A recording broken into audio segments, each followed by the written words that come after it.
This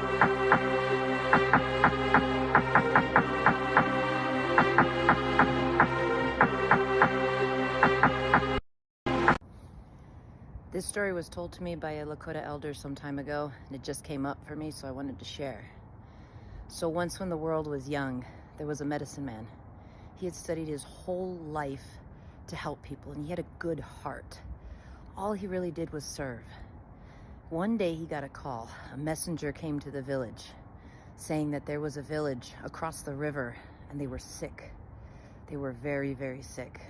So he packed everything he could as quickly as he could and set off to go see if he could save this village.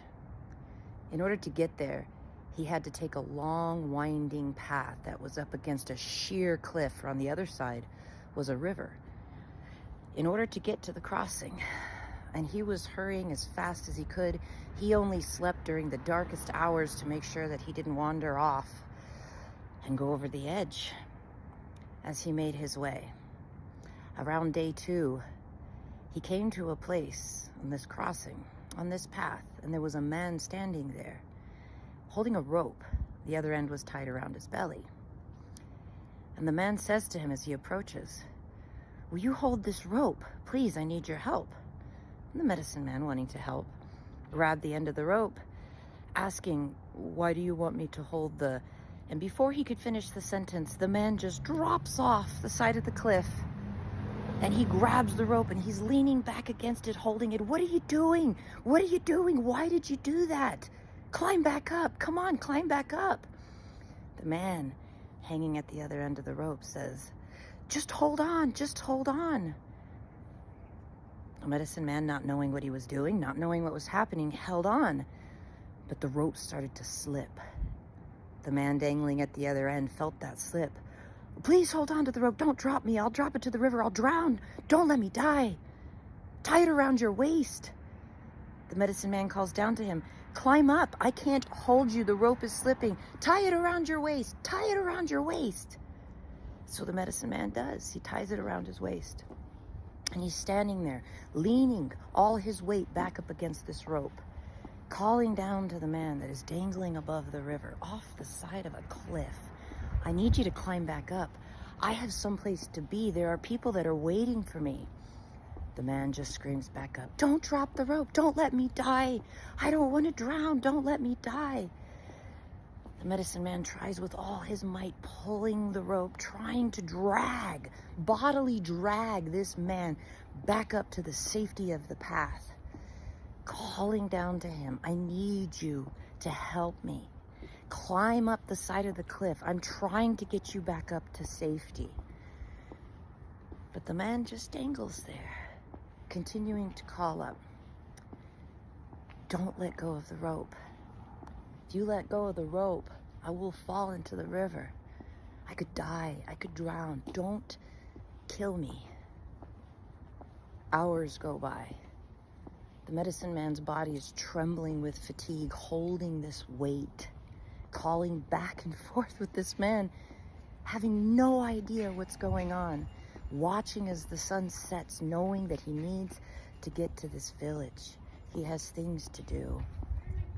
Finally, he calls down to the man, "I have to go. You're not telling me what you're doing. You're not helping yourself climb back up to safety. You're not helping me drag you back up to safety. I have to go." "No! Don't let me drown. I could die. Don't kill me. You'll kill me if you let the rope drop." The medicine man stands there on the side of the cliff, his heart breaking in his chest. All he wants to do is help. All he wants to do is serve. But this man just won't help himself. He won't help him, knowing that it was the man's choice to jump off the side of the cliff to begin with. Praying to his ancestors, praying to his creator for guidance. What do I do as he watches the sunset, knowing that people are sick and suffering? Many people, that if he could just get there, he could help. Maybe he could save them. Finally, the heavy heart He unties the rope from his waist and calls down to the man. This is your last chance. I need you to climb up. Help me get you up here. At first there's only silence and he wonders what happens.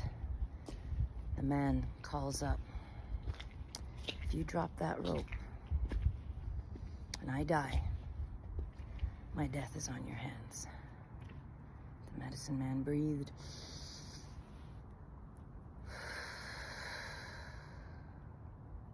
One life for 100? No, I can't. And he let the rope drop, heard the cry, and a great splash as the man hit the water. He collected his belongings with tears in his eyes, saying prayers for the man, that he swims, that he remembers he can swim and he can make it. And he continues. With each step he takes towards the village, though, his heart feels lighter because he knew that this was not his fault. The man made the choice. The man refused to help him. The man refused to help himself. And that burden was not on his shoulders. When the medicine man made it to the village, he made it barely in the nick of time. If he had spent 2 more hours holding the man on the rope, he could have lost the entirety of the village, men, women, and children, all. And so it goes from a lightened burden to joy in his heart, knowing that he had made the right choice, believing in his heart that the man chose to swim instead of sink. I believe this story carries so much weight for us today because many people make choices. Their choices that cause them hardship, that can make them sick, that can cause them pain.